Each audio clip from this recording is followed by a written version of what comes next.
I give the old lady a week before she cracks. That's what Dr. Sterling said in the cafeteria at Sacred Heart Hospital in Denver on Margaret Walsh's 23rd day.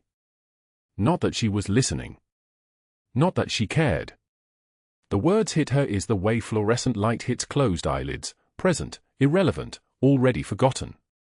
She was checking the 4 fluid level on a post-operative patient 3 corridors away, her hand steady on the cold plastic bag, her breathing unchanged. One of the resident physicians had mentioned it later, almost apologetically, as if Margaret should know she was being measured for breaking. She'd nodded once and continued charting. That was the kind of woman Sacred Heart believed she was. That was the point.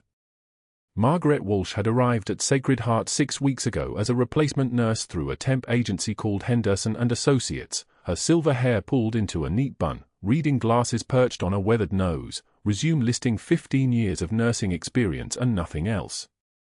The hiring manager, a young woman named Patricia who wore scrubs with cartoon characters, had glanced at the paperwork and smiled.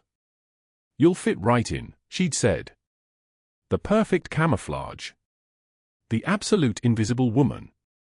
61 years old, soft-spoken, careful to defer to doctors and keep to the protocol manual word for word. The kind of nurse no one remembers at the end of the shift. The kind of person who disappears into the linoleum and fluorescent lights and becomes part of the hospital infrastructure, indistinguishable from the equipment. No one saw the scar tissue beneath her scrub sleeves, thin white lines that mapped a firefight in Tikrit, Iraq, 17 years ago. No one heard the echo of rotor blades in her steady hands. No one understood that Margaret Walsh had once led tactical operations, had once carried 12 wounded soldiers through enemy fire with rounds snapping overhead like angry insects, had once been a senior chief petty officer in special forces and had earned decorations that were still classified. That woman didn't exist anymore. That woman was dead. Margaret Walsh had buried her the day she'd left active duty, had stuffed her combat boots into tissue paper and locked them in a dark locker, and had spent the last 17 years becoming the person Dr. Sterling saw when he looked at her, a tired old nurse who followed orders and didn't ask questions. Sacred Heart Hospital's recovery ward smelled like antiseptic and industrial coffee, a combination that had burned her nostrils for 6 weeks without fading. The fluorescent lights overhead hummed a constant electric song, punctuated by the beep of heart monitors and the wheeze of ventilators maintaining the rhythm of half-conscious patients. Margaret moved through the corridors with practiced quietness, her shoes barely whispering on the linoleum, her presence so unremarkable that residents would sometimes turn around, startled, discovering her already at a bedside with supplies in hand before they'd even decided to round. She never announced herself. She never needed to. Her work announced itself. Room 347 held Marcus Chen, a 56-year-old recovering from shrapnel wounds sustained during a construction accident that had fractured his tibia and embedded metal fragments in his left shoulder. Margaret checked his vitals at exactly 4-hour intervals, her movements precise and economical. She adjusted the 4 with the care of someone who understood that medication flow rates were the difference between comfort and agony, that the angle of a needle was the difference between a patient sleeping through the night and a patient waking in pain. When she changed his bandages, her hands moved like she'd done it 1,000 times, because she had, but not in a hospital. Marcus never quite looked at her face. The morphine kept him in a haze, his eyes distant, unfocused. But his forearm bore a tattoo, her name, in military-style lettering, Walsh. 17 years. Memory was a thing that morphine dissolved easily. Memory was a thing that time swallowed whole. He had no idea that the woman adjusting his 4 was the senior chief who had carried him through the Jolin district, her body bent double under his weight, his blood soaking through her uniform as she moved from building to building under fire that sounded like the world ending. 17 years. His brain had decided to forget. Hers never would. Dr. Sterling moved through the recovery ward with the physics of a man accustomed to occupying space wherever he stood. His shoes cost more than Margaret's monthly rent, Italian leather, probably, and they clicked against the linoleum with the rhythm of a predator that had never needed to learn stealth. His scrubs were tailored. His stethoscope hung from his neck like jewelry. He was 49, handsome in a way that had nothing to do with kindness and everything to do with the kind of money that could afford a cosmetic dentist, a personal trainer, and a dermatologist on speed dial. Margaret had learned to read the hospital infrastructure quickly. Sterling was the head of surgery, which meant his signature on billing documents carried weight. His billing documents had been wrong for at least 3 years, from what she could gather simply by reviewing the charts with the same meticulous attention she applied to everything else. That was the problem. That was why she was here, being measured for breaking. She'd noticed it on her second week. A patient named Donald Hernandez had come in for routine gallbladder removal, a straightforward laparoscopic cholecystectomy that should have taken 70 minutes. Sterling had charged 440 minutes of operative time. Margaret had said nothing. She'd simply documented what she'd observed: the patient's arrival time at 7:20 a.m., the incision time at 7:47 a.m., the closing time at 8:58 a.m. The math was correct. The billing was not. By her third week, she'd found 12 similar discrepancies. By her fourth week, she'd found 47. She wasn't investigating. She wasn't investigating at all. She was simply doing her job, the same job she'd always done, paying attention. Documenting accurately. Creating a record that couldn't be denied. Sterling had noticed her noticing. Not through her words, she barely spoke. But through her presence, through the way she charted with unusual precision, through the meticulous timestamps she recorded for every transition, every medication, every moment. A meticulous chart was the kind of thing that made insurance audits easy. A meticulous chart was the kind of thing that made fraud difficult. A meticulous chart was a threat to a man who had built a lucrative empire on inflated billing and falsified operative times, who had accumulated enough from his scheme to purchase a house in Cherry Creek with 6 bedrooms and a swimming pool shaped like a kidney. That's why he'd spoken to the residents in the cafeteria. That's why he'd said those words about giving the old lady a week before she cracked. That's why his campaign had already begun, a quiet systematic thing, not yet public, not yet visible to anyone who wasn't paying attention. And Margaret was always paying attention. Always. Her hands had held lives together through sandstorms and firefights. Her hands had learned to recognize the moment between stability and catastrophe. Her hands could feel a pulse in the dark. They could feel a threat moving through a room like pressure changing before a storm. She didn't react when Sterling began appearing during her shifts with increased frequency. She didn't react when his comments became pointed. "Interesting charting, Margaret," he'd said that morning, hovering behind her desk. "Very detailed." His voice carried the kind of weight that men like him thought was intimidating. She turned to him with her reading glasses perched on her nose and said nothing. Just looked at him. 1 full second. Then returned to her documentation. She could feel his frustration radiating off him like heat from an operating room lamp. He was used to people responding to his presence, his status, his money. Margaret Walsh had learned 17 years ago that status was temporary and money was the world's oldest lie. She had learned it in Tikrit, where rank meant nothing and money meant nothing, and what mattered was the ability to move through chaos without panicking. What mattered was keeping your hand steady. What mattered was remembering everyone who was depending on you. But that wasn't the worst part of the week. The worst part came on her 23rd day, when Marcus Chen's lab work came back and revealed his kidney function was declining faster than expected, a complication that would require close monitoring and a shift in pain management strategy. Margaret had flagged it immediately, had written a clear, precise note in the chart recommending a consultation with nephrology. Sterling had overridden the recommendation the next morning, initialing his refusal with a signature that looked like a knife wound. She didn't argue. She didn't protest. She simply documented that the recommendation had been made and refused, noting the date, the time, 8:34 a.m., and the initials of the physician who had refused it. Dr. S., the chart would say. The record would remember.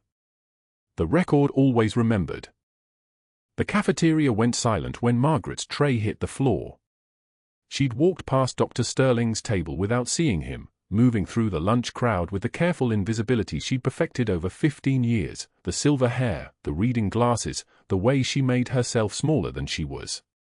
But Sterling had arranged this moment with the precision of a man accustomed to controlling his environment.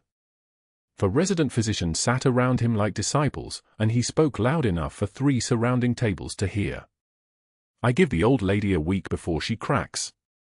Recovery ward eats the weak ones. The turkey sandwich went first. Then the apple. The coffee cup tumbled in slow motion, and Margaret watched, in that strange temporal stretch that comes before impact, as Dr. Phelps extended his foot. His shoe caught the tray's edge. Not an accident. The surgical precision of it was almost beautiful.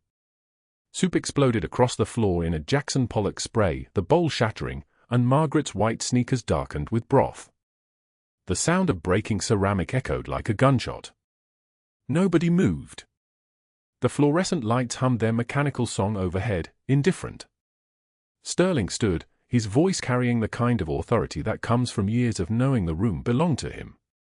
He grabbed a patient chart from the desk. Margaret recognized it immediately. Room 347, Marcus Chen, the post-op shrapnel-wound case she'd been monitoring, and threw it downward.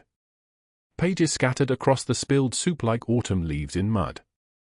The chart itself landed at her feet with a sound like a judge's gavel.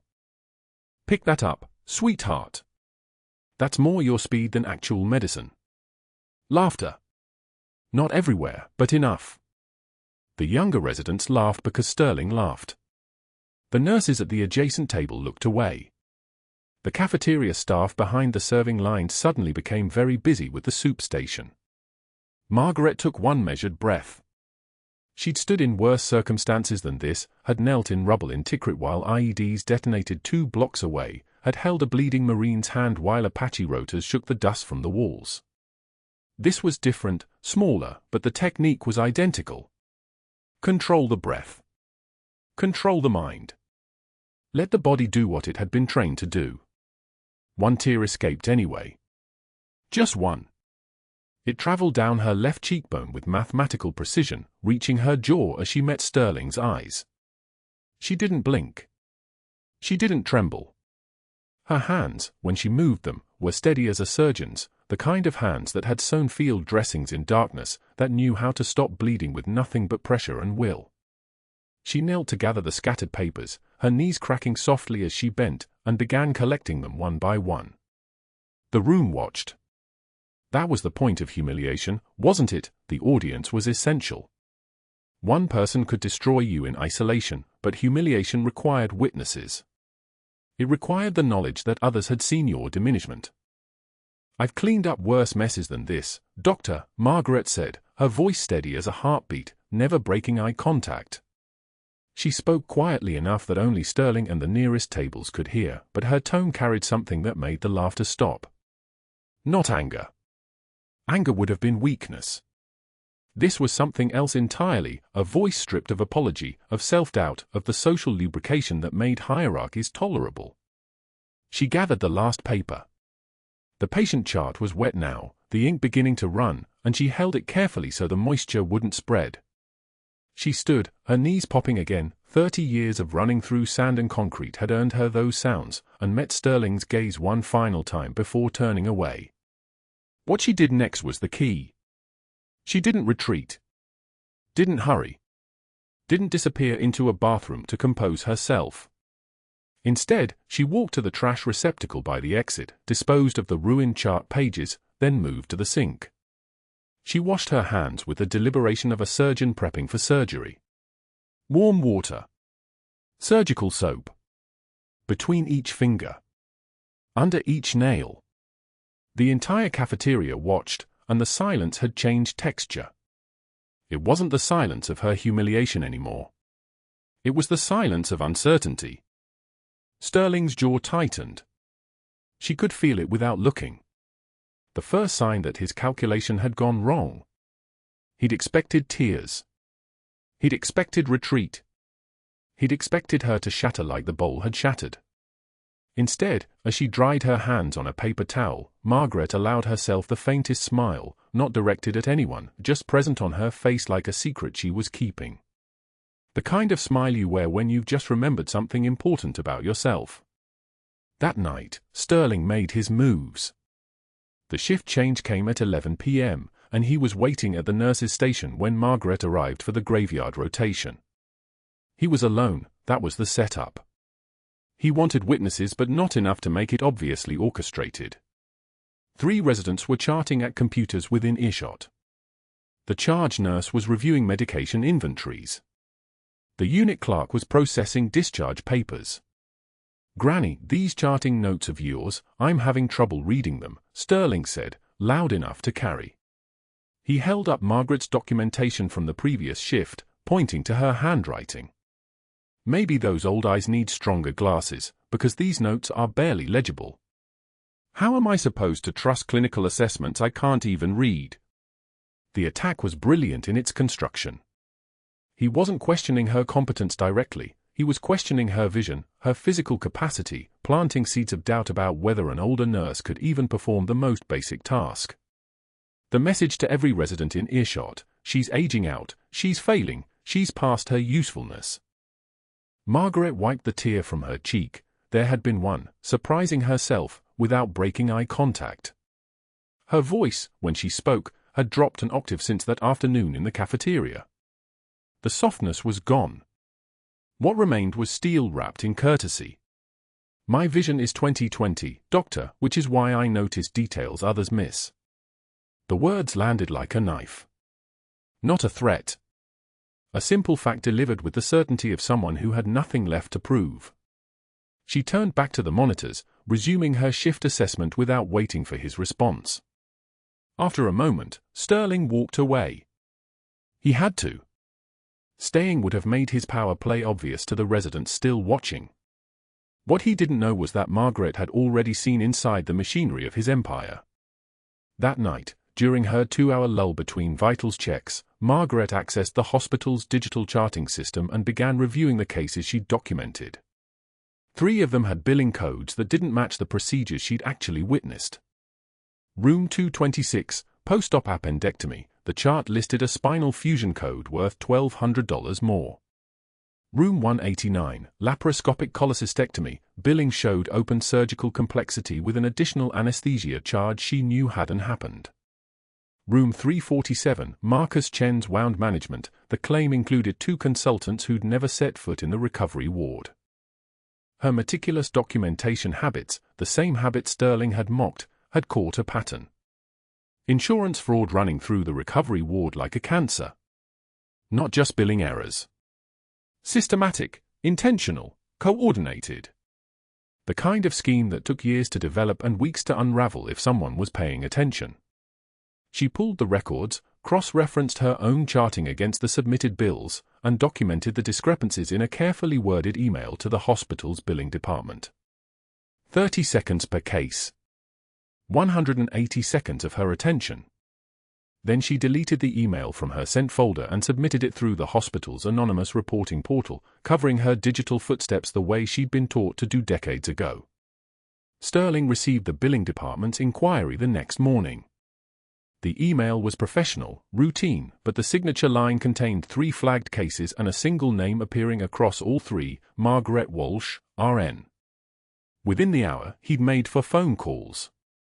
The first was to board chairman Reynolds, who owed Sterling for covering up a malpractice suit that would have ended his career. Reynolds listened and made a note.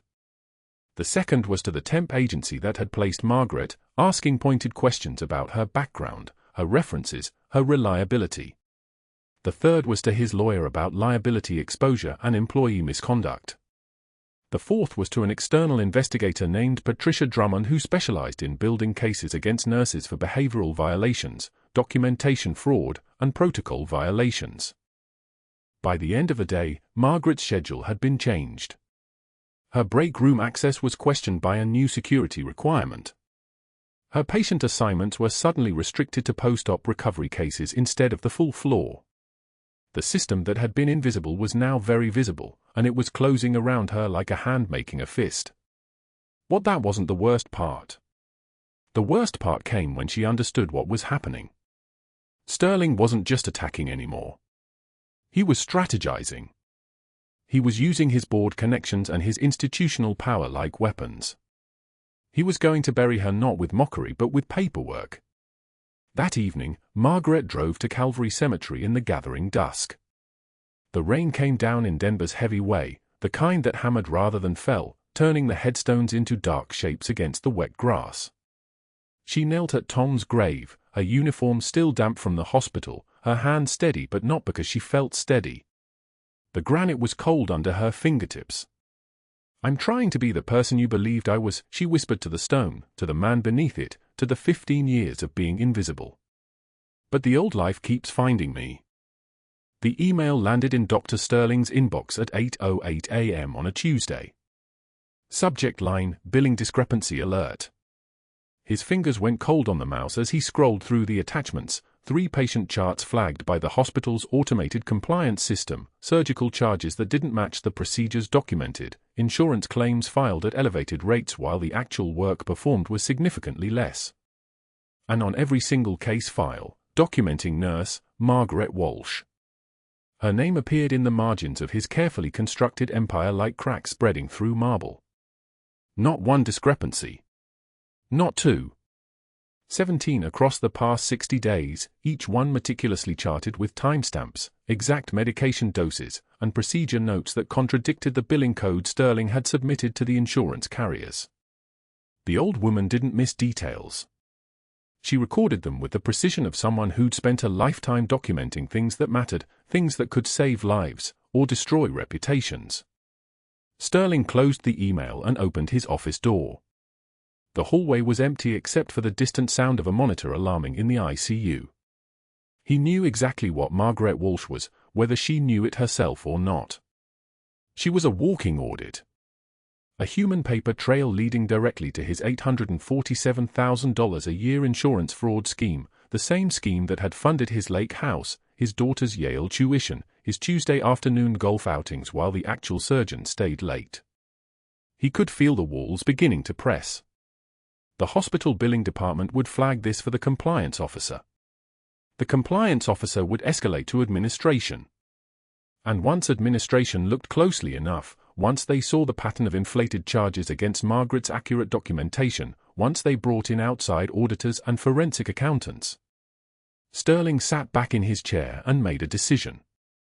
Margaret Walsh wouldn't have time to finish her investigation. He would dismantle her first. That afternoon, he walked into the staffing office and found Natalie Chen, the scheduling coordinator. "Margaret Walsh," he said without preamble. "I need her reassigned. Nights. Unpopular rotations." Natalie looked up from her screen, hesitant. "She's been requested for day shifts by 3 attending physicians. Her evaluations are, reassign her." It wasn't a request. It was a command, delivered in the tone Sterling had perfected over 23 years of authority. "She's been having difficulty with night shift sleep cycles anyway. It'll be better for her." The lie came smooth as surgery, and Natalie nodded, fingers moving across the keyboard. Margaret's name disappeared from the dayshift column and reappeared in the graveyard rotation, starting immediately. By 6 p.m., Sterling had also contacted the Procedure Access Board, a committee that controlled which nurses could assist with invasive interventions. He had a conversation with the department head, another physician, a man named Holloway who owed Sterling a favor from a weekend charity golf tournament. "Margaret Walsh is progressing beyond her competency level," Sterling explained, voice smooth with practiced concern. "I've noticed her getting a bit overconfident with complex cases. I think we should restrict her to standard observation duties until she completes additional certification training." Holloway didn't question it. People rarely did when the voice delivering the concern belonged to the head of surgery. By 7 p.m., Margaret's access card had been reprogrammed. She could still enter the recovery ward. But she could no longer access the procedure suite, the medication lockers requiring double verification, or the supply closets where the invasive equipment was stored. Sterling had just placed her in a cage of her own making, surrounded by patients she couldn't help the way she'd been trained to help them. The strategy was elegant. Strategic. Not crude social attacks that she could endure with that infuriating calm of hers, but institutional sabotage. Shift rotations that would exhaust her.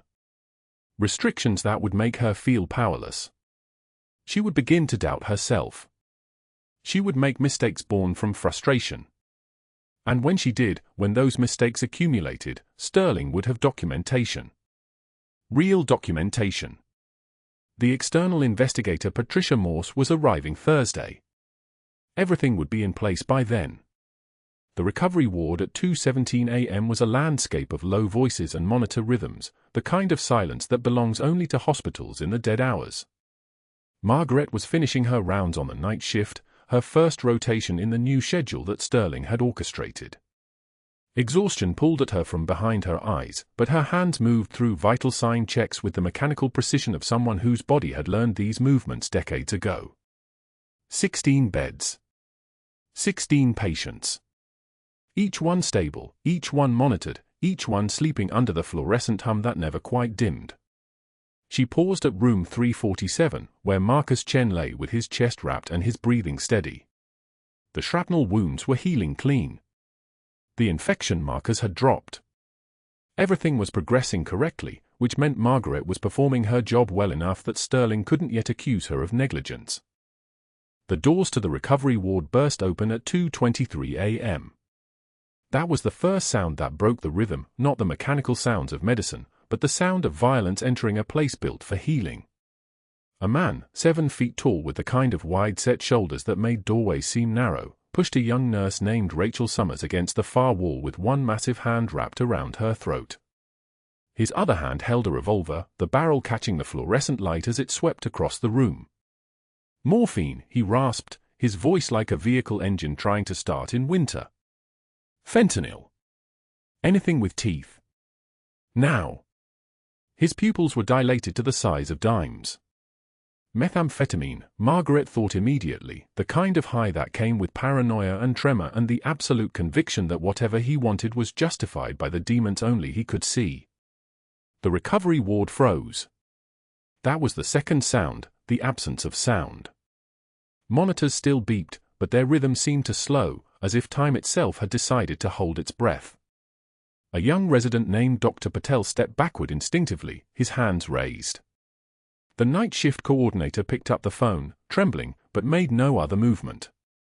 And Dr. Sterling, standing at the nurse's station reviewing charts because he insisted on maintaining rounds at all hours to appear dedicated, disappeared behind the counter with the reflexiveness of a man whose institutional authority had just evaporated in the face of something primal and dangerous. Rachel's face was turning purple. Her hands clawed uselessly against the man's forearm, her mouth open in a soundless scream because the pressure on her airway made breathing impossible, much less screaming. Margaret moved. She didn't calculate the odds or consider the risks or think about whether this was a situation someone like her should become involved in. Her hands moved on muscle memory, 17 years of Tikrit, of Helmand province, of emergency medical training that included threat assessment and how to neutralize human threats before they became fatal ones. Her body remembered what her mind was trying to forget.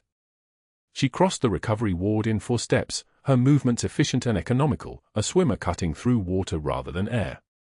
"Let her go," Margaret said, and her voice came out different than the voice Sterling had been using to demean her for months. This voice came from deeper, from the part of her that had been compartmentalized and buried under the civilian exterior. "Step back, Chief," she said to the gunman, and the military title escaped before she could stop it, a ghost of language from an earlier life. "Drop the weapon." The gunman turned, and the revolver came with him. Margaret didn't flinch. She didn't blink. Her hands were steady as surgical lasers as she assessed his stance, his grip strength, the angle of his shoulders, all the data her nervous system had been trained to read. He had the gun but not the training. He had size but not technique. She had 17 years of controlled violence stored in her muscle memory, and it came flooding back like oxygen into a vacuum. When he raised the weapon toward her, Margaret's hands moved faster than conscious thought. Her right hand intercepted his wrist from underneath, redirecting the barrel of the revolver toward the ceiling. Her left hand came up and across his throat, not a strike but a positioning, a setup. And then her right leg swept the back of his knees at an angle that neutralized his height advantage completely. The gunman went down hard. His back slammed against the linoleum floor with a sound like dropped meat, the air leaving his lungs in an involuntary gasp. The revolver clattered across the tile, sliding toward the medication station. Margaret was already moving, her knee came down on his spine in a controlled position that wasn't torture but was absolutely immobilizing, her hands pinning his wrists with a grip that felt like stainless steel handcuffs. "Don't move," she said, her voice flat and empty of emotion. "Not one muscle, or I will break something." She wasn't threatening. She was stating facts about physiology and leverage. The gunman understood. His body went absolutely still. Security arrived in 47 seconds, responding to the panic button the night coordinator had finally managed to activate. They found the gunman spread eagle on the floor with an elderly nurse in scrubs applying perfect restraint holds, her hands positioned with the precision of someone who'd been trained by the military. Rachel Summers was on the floor, gasping, her hand at her throat. And Dr. Sterling was still behind the nurse's station, his phone in his trembling hands. "I need to document this," Sterling said. His voice had lost its authority, replaced with something thin and fractured. Margaret released the gunman to the security officers without comment, and Sterling's phone came up quickly, the camera opening. He was filming, not to help, but to record. To document her reckless vigilante behavior. To capture her actions outside of protocol. To build another piece of his case, another nail in her coffin, even as the proof of what she'd done, her absolute competence, her military training, her instinctive ability to neutralize threats, was playing out in front of 16 witnesses and multiple security cameras. The police arrived at 2:34 a.m. Fire and rescue at 2:35. The gunman was taken into custody at 2:39, and the recovery ward was officially declared a crime scene requiring cleanup and statements from everyone present. Margaret sat in a corner chair and answered Officer Jackson's questions about what happened, her voice steady and her descriptions concise. No embellishment. No apology. Just the data. He was 7 feet tall, approximately 320 pounds, displaying signs of methamphetamine use including dilated pupils and aggressive behavior. He presented a revolver with apparent intent to harm. "I neutralized the threat using defensive techniques to ensure patient safety." She didn't mention her training. She didn't mention Tikrit or Special Forces or the 17 years of compartmentalized muscle memory that had just exploded across the recovery ward. She simply stated what happened and why. Dr. Sterling stood nearby, phone still in hand, looking like a man who'd just watched his meticulously constructed narrative collapse under the weight of a single act of genuine heroism, the exact kind of authentic strength that his institutional power could never manufacture or control. Margaret didn't hesitate. She stepped forward into the recovery ward with the quiet authority of someone who disarmed insurgents in Tikrit, her body moving between Amy and the barrel of Voss's gun like a woman who'd already calculated all possible trajectories. The 7-foot gunman turned the weapon toward her chest, his face twisted, his finger tightening on the trigger. "Back off, old lady, or I'll..." She moved. For seconds. That was all it took. Her left hand struck his wrist with surgical precision, redirecting the barrel upward. Her right arm controlled the momentum. She pivoted, dropped her weight, and swept his legs out from under him with the kind of fluid violence that came from muscle memory and 100 training scenarios in smoke-filled rooms a world away. Voss hit the linoleum face down. Margaret's knee went to his spine, her hand twisting his arm into a position that made continued resistance impossible. The pistol skittered across tile and came to rest against the corner wall, spinning slowly in the fluorescent light. "Don't move," she said calmly, without raising her voice. The recovery ward went absolutely silent. The ventilator in room 342 wheezed its mechanical rhythm. A monitor beeped 3 times, then nothing. Amy Chen stood frozen behind the medication cart, her mouth open, her hand still shaking from where Voss's grip had been around her throat. Other nurses emerged from rooms and supply closets, staring. Dr. Sterling pressed himself against the wall behind the nurse's station, his phone already in his hand, his face the color of old parchment. Security arrived 30 seconds later to find Margaret holding a man twice her size completely immobilized, her knee still on his spine, her breathing steady and even. The guards exchanged glances. They'd trained for active shooter response, but this was something else. This was professional. This was trained. This was the kind of control that came from experience nobody wanted to think about. "He's armed," one guard said, radio already up to his mouth. "Was armed," Margaret corrected quietly. She hadn't moved. She didn't look up. "Weapon secured. Suspect is immobilized. No further threat." The word sounded like command structure. The guards didn't question her. They moved. What happened next didn't just silence the room, it ended careers. Dr. Sterling activated his entire network within minutes, his hands moving faster than his mind could process what he'd just witnessed. He was a man watching his meticulously constructed narrative collapse under the weight of genuine heroism, and his only instinct was to weaponize the very system that had protected him for so long. He made 4 calls in succession, Board Chairman Reynolds, demanding immediate termination for reckless vigilante behavior and protocol violations. The external investigator, adding excessive force to Margaret's file. A contact at local news about a dangerous employee incident. His lawyer, asking about liability exposure.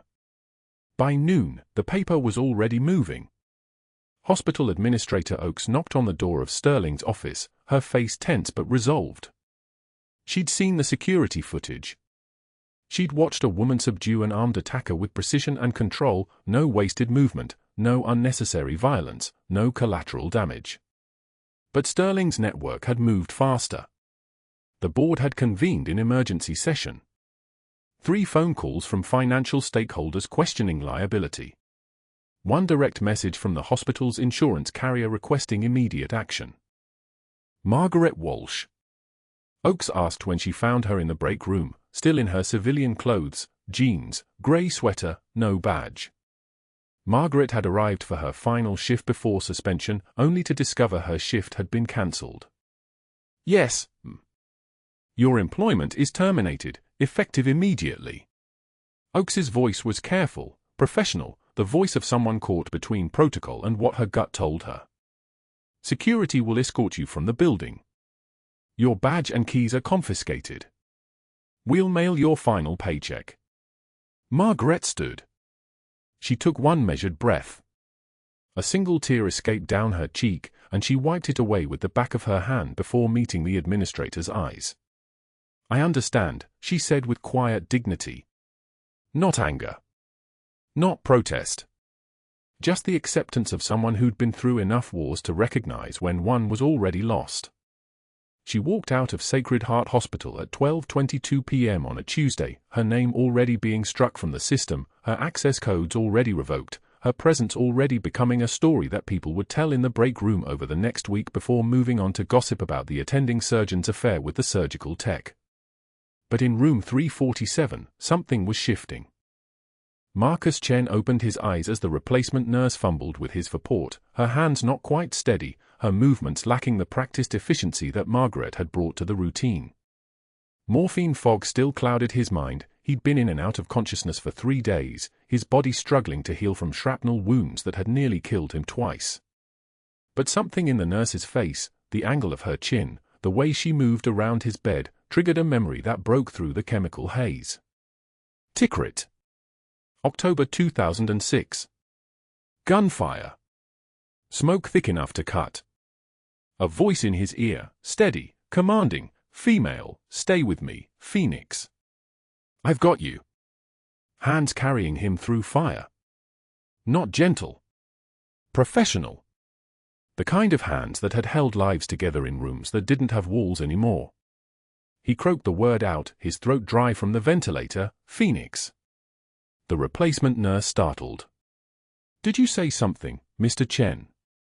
"Phoenix," he repeated, louder this time. "Find Phoenix." She called Amy Chen immediately. Amy called Administrator Oakes, who hadn't yet left her office. Oakes pulled up Margaret's hiring file, just the temp agency basics, nothing revealing, but a military database flag caught her attention, a red banner requiring command-level clearance. Her hands began to tremble. She made one call to Naval Personnel Command, her voice shaking as she requested a service record for Margaret Walsh, former employee, former patient escort, possibly former something much more significant. The file arrived encrypted at 2:15 p.m. Oakes printed it with hands that wouldn't stop moving. She read the first page twice, 3 times, each time the words seeming to rearrange themselves into something that couldn't possibly be accurate. Senior Chief Petty Officer Margaret Walsh. Naval Special Warfare. For deployments. Multiple commendations. 3 hours until she's completely gone from the system. She convened an emergency board meeting at 4 p.m., her voice steady now that she had facts to lean on instead of intuition. At 6 p.m., a Navy SEAL commander named Robert Graves walked through the doors of Sacred Heart Hospital in his dress whites, his boots echoing on tile like a countdown, his presence commanding the air the way certain men do when they've spent enough years making life-and-death decisions to understand that presence itself was a kind of weapon. His name was on the manifest. His authority was unquestioned. Oakes watched him move through the corridors with the kind of fluid grace that came from training, from discipline, from understanding that every movement communicated information. He entered the conference room where Sterling, the board, and 24 staff members waited. "I'm here for Senior Chief Walsh's file," Graves said. It wasn't a request. It was a command. Oakes handed him the folder. Her voice came out steady, Silver Star for Valor under fire. 2 bronze stars with V device. Purple Heart. Navy and Marine Corps Commendation Medal. Sterling's face drained to ash. The color left his cheeks like someone had pulled a plug. Graves continued, each word a hammer strike, October 7, 2006. Tikrit, Iraq. Jolan District. Senior Chief Walsh extracted 12 wounded soldiers from active firefight. 8 insurgents neutralized. For hours under continuous fire. 2 shrapnel wounds to both arms. She continued operations for the duration. He opened a folder. Inside was a photograph, Margaret Walsh in desert camouflage, 23 years younger, her face the same but hardened, her eyes the color of worn steel. Behind her, sand and smoke and the silhouette of a burning building. One of those soldiers was Marcus Chen, currently recovering in room 347. Rodriguez, the hospital's IT specialist and a Marine Corps veteran, stood from the back of the room. His voice was low and precise. "I have security footage from this morning's incident. I also have evidence that Dr. Sterling attempted to delete that footage at 11:16 a.m. I preserved every frame and documented his deletion attempts with full timestamps." Rodriguez stepped forward with a laptop. He didn't say anything. He just played the footage. 43 seconds of Margaret Walsh moving with absolute precision, disarming a man twice her size, executing a threat neutralization that would have been taught in military academies, saving 7 lives in the recovery ward. Sterling tried to speak. His mouth opened and closed like something drowning in air. No sound emerged. Graves turned to face him directly. The footage shows Senior Chief Walsh executing a textbook threat neutralization under extreme duress. She saved multiple lives this morning. She followed protocol. She used appropriate force. He paused. The silence stretched. "You attempted to destroy evidence of her heroism and replace it with a false narrative designed to protect your own interests." The room held its breath. That was when they all realized what Margaret Walsh had known from the moment she knelt in the rain at Calvary Cemetery, water streaming down her face, mixing with 17 years of held tears, her hands clutching the pair of worn combat boots that were the only item she'd kept from her military life. The boots were scarred. The leather was cracked. But the sole was still strong. Some things, once built for genuine purpose, held their integrity even when abandoned. Some people, once trained for the hardest choices, couldn't stop being competent even when they were trying their best to disappear. The next morning, Marcus Chen opened his eyes as fluorescent light spilled across his pillow, and the replacement nurse, a young woman whose hands trembled as she reached for his didn't notice when his lips moved. One word emerged, barely audible, dislodged from 17 years of morphine and neural pathways that refused to forget. "Phoenix." The nurse thought he was delirious. She called the administrator. Administrator Oakes sat in her office at 6:24 a.m., holding a personnel file that had been locked in a military database for 2 decades, and her hands began to shake as she read the title page aloud to herself, Senior Chief Petty Officer Margaret Walsh, Special Forces. The file had come through a secure Pentagon portal, flagged and expedited because a patient had spoken a call sign, because a name tattooed on a Marine's forearm matched a name in Sacred Heart's employment records. Oakes printed everything, the service record, the commendations, the photos of a younger Margaret in desert fatigues, and called an emergency board meeting for 8 a.m. By noon, a Navy SEAL commander named Graves had landed at Denver International Airport, his uniform pressed like a knife edge, and he walked into the Sacred Heart Hospital conference room where Dr. Sterling sat rigid in a leather chair, suddenly understanding that his empire was not just threatened, it was already collapsing. Graves placed a shadow box on the mahogany table, glass panel catching the light, and pointed to each medal with the precision of a man who had earned similar honors. Bronze Star. He let silence settle. Board members leaned forward. Another Bronze Star. Sterling's lawyer whispered something urgent, but the doctor wasn't listening. Silver Star. The room was holding its breath. Graves opened the final compartment. Purple Heart. Twice. He closed the box with the care of a man handling sacred things.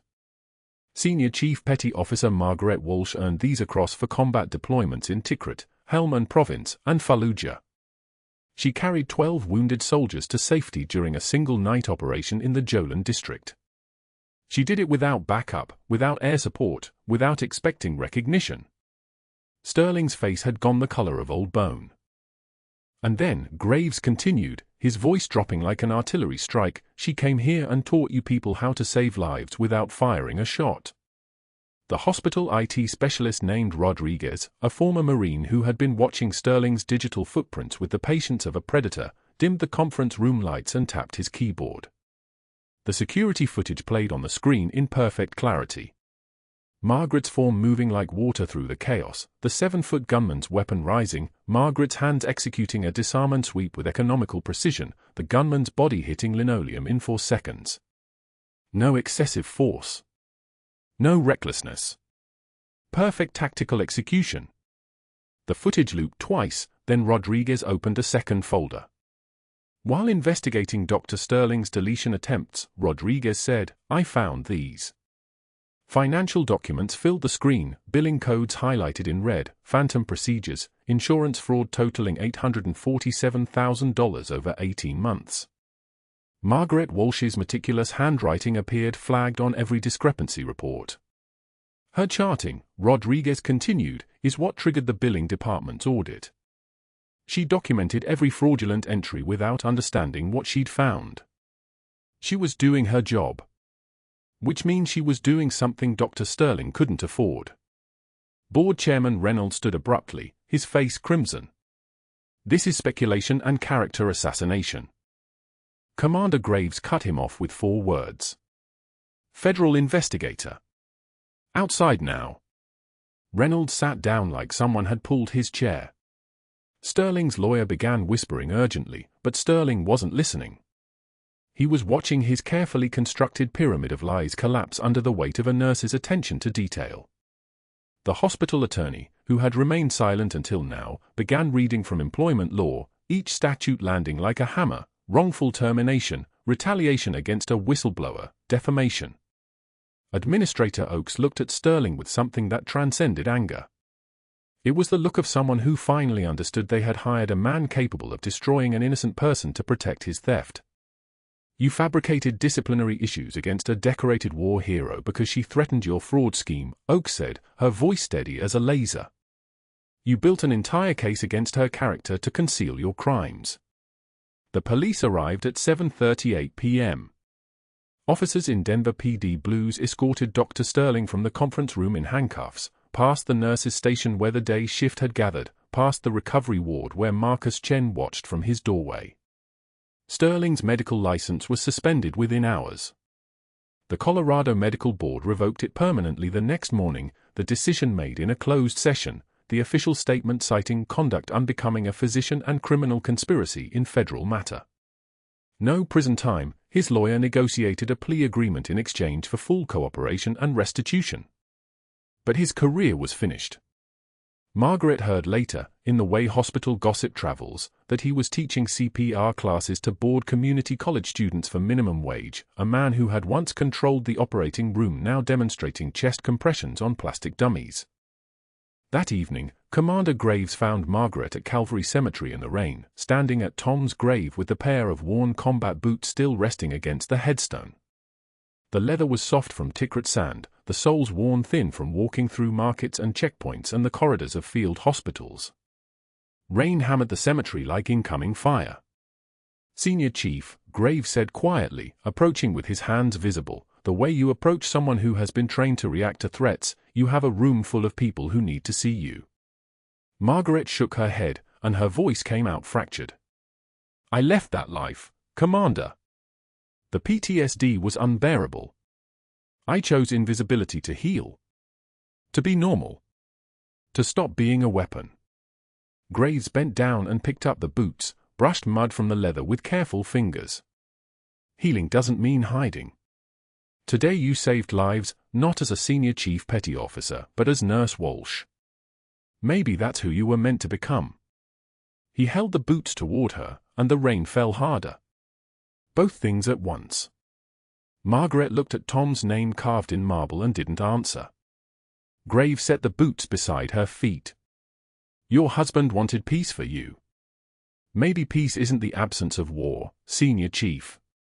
Maybe it's knowing when to fight. And knowing who's worth fighting for."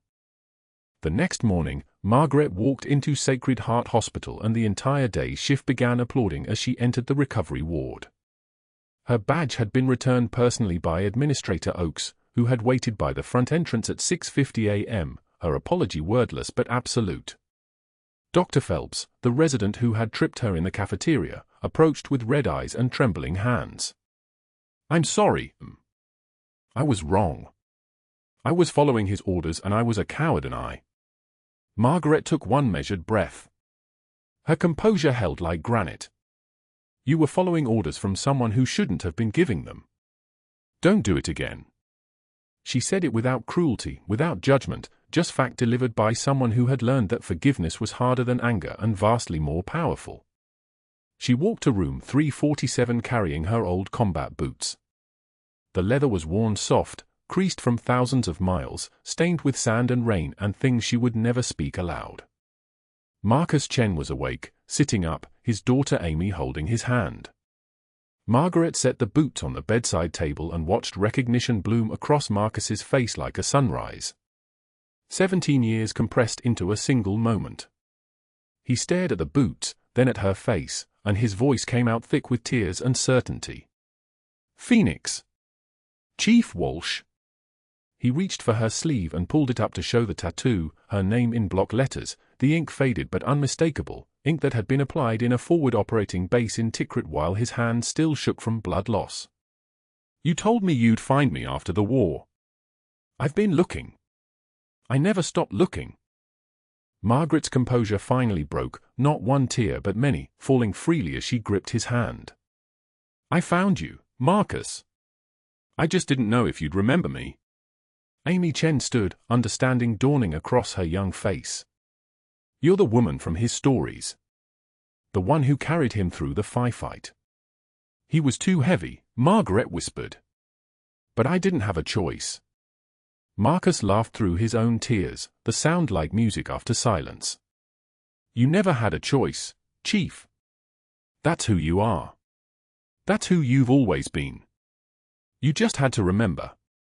Commander Graves appeared in the doorway holding a shadow box, Margaret's medals mounted and framed, the medals she had buried in military storage 20 years ago, the silver star and bronze stars and purple hearts collected like proof of a life she'd tried to leave behind. He set it gently on the bedside table beside the combat boots. "These belong somewhere visible, Senior Chief. Not in a warehouse. Not forgotten." Margaret accepted the frame with shaking hands. The silver star caught the light. "I thought I had to choose," she said. "Soldier or nurse. Warrior or healer. I thought they couldn't be the same person." Graves shook his head. "You never had to choose. You just had to remember who you were. Who you became. Who you always will be. That evening, Margaret stood before the recovery ward staff during shift change, the shadow box mounted on the wall behind the nurse's station where every passing nurse would see it. Her voice came out steady and clear, the voice of someone who had finally stopped hiding. Some of you saw me at my lowest point. You saw me humiliated. Suspended. Fired. You saw me broken. She paused, letting the weight of those days settle over the room. But I learned something these past days. You do not need a badge or a gun to be a warrior. You just need to know what's worth fighting for. Marcus Chen watched from his doorway, the tattoo of her name visible on his arm, and whispered something that traveled through the recovery ward like sacred sound, Semper Fi, Chief. Margaret smiled, a real smile, not the careful mask she had worn for 15 years, picked up a patient chart, and returned to work. No longer invisible. No longer hiding. Finally, both things at once, the nurse who healed and the warrior who remembered that healing was its own form of combat, its own kind of courage, its own quiet, unstoppable power. If this story moved you, if you believe in heroes who wear scrubs instead of combat boots, in strength found not in invisibility but in the courage to be seen, subscribe for more stories of the people nobody expected to be extraordinary. Like this video. And tell us in the comments, have you ever been underestimated by someone who had no idea what you'd survived?